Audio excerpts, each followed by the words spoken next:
hassle maghintay ng matagal ng masasakyan na tren, lalo kung nagmamadali ka. Kaya isang software developer ang bumuo ng mobile app na kayang itrack ang pagdating at pag-alis ng mga tren ng LRT at MRT. Para bigyan ng mukha ang balita, Mobile Journal Jazz Paredes. Suki ng LRT1 at MRT3 ang 23-year-old software developer na si Josh. At araw-araw, challenging para sa kanya ang matsyempohan ng eksaktong pagdating ng tren. Kaya naisipan niya magpa-poll sa social media para sa kanyang next project. Ask people who commutes as well if pare-pares ba kami ng nararamdaman. So, gumawa ko ng Instagram poll. Sabi niya, ano yung mga nararanasan yung problema sa MRT, LRT? Most of them is the time. Paano malalaman if delayed yung tren, if kailan dadating yung tren. Mula sa responses, kinumpara niya ang paraan ng pagkakommute sa Pilipinas at ng ibang bansa. If you travel to Singapore, when you open Google Maps, you'll see the exact estimation of buses, trains, just for looking at the map. So what if we had something similar to the Philippines, but we have like an actual app for it? So we can see the exact estimation. Dito niya sinimulang i-develop ang Rush PH na kanyang nilaunch noong May 20. Isang web-based mobile first app na kayang itrack ang arrival time ng mga tren sa LRT1, LRT2 at MRT3 sa tulong ng crowdsourced reports. Simple lang daw gamitin ang app. I-type sa browser ang rushph.com, i-allow ang location permission, pindutin ang station ng tren na sasakyan at dito makikita na ang estimated time of arrival o ETA ng tren, pa southbound at northbound. I built Rush PH in the first place is to be accessible for everyone, even with the older demographic, even for the people who doesn't understand tech really well. Feeling ko mas maraming makakatulong kasi kapag mas simple yung app. Ang app ni Josh nakuha ang atensyon ng DOTR. At sabi pa mismo ni Transportation Secretary Vince Dizon, malaking tulong daw ang Rush PH sa commuters. Nakakatuwa na yung mga kababayan natin, lalo na yung mga bata, nakakaisip ng mga ganitong very innovative apps natin. And itong app na to na nagsasabi kung ano ang estimated time of arrival, departure, and ng mga tren natin.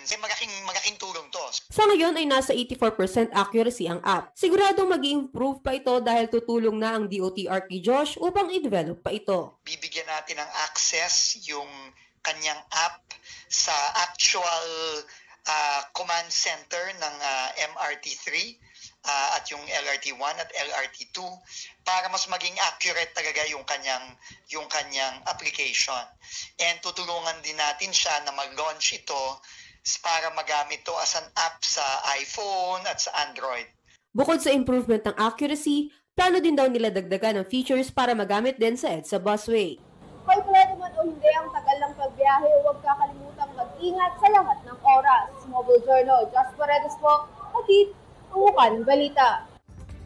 Pag-usapan pa natin ang Rush PH app ni Josh kasama si Mobile Journal Jazz Paredes. Abay, mahalaga itong app na naisip ni Josh, ano? Tama ka dyan, Paps. Dahil sa ibang bansa nga, to the minute, no? Accurate na accurate ang pagdating ng tren. Okay, una muna, gaano ba katagal usually ang waiting time sa mga train station natin?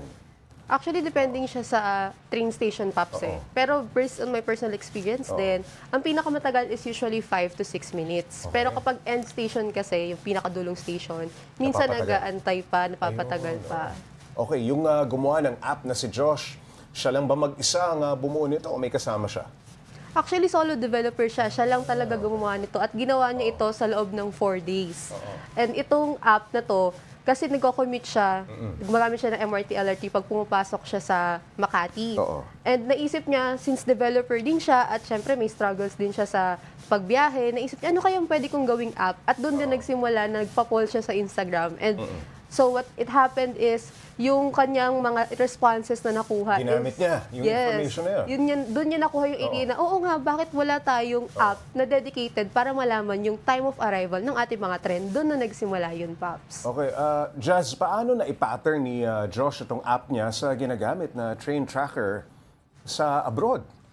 Base sa pagkakakwento sa atin ni Josh, from scratch talaga yung app. Pero yung inspiration is yung ang sa Singapore at sa Thailand na mga style na kung saan, actually sa ibang bansa, hindi lang daw train ang merong estimated arrival time, pati yung mga bus nila kung kailan dadating. So, this is the start, train pa lang, And doon niya na naipattern na makita yung estimated arrival time, kagaya doon nga sa Singapore and sa Thailand, na meron talagang naka-indicate sa kanilang Google Maps. Okay, at ang plano ng Transportation Department, i-connect itong app sa kanilang command center. Si Josh pa rin ba ang mangangasiwa niyan o DOTR na? Sa initial na pag-uusap ng DOTR Oo. ni Josh at sa pagkakakwento rin sa akin ni Secretary Vince Dizon ay sa ngayon ay nag-usap pa lang sila na i-connect yung kanyang app sa command center para for better accuracy.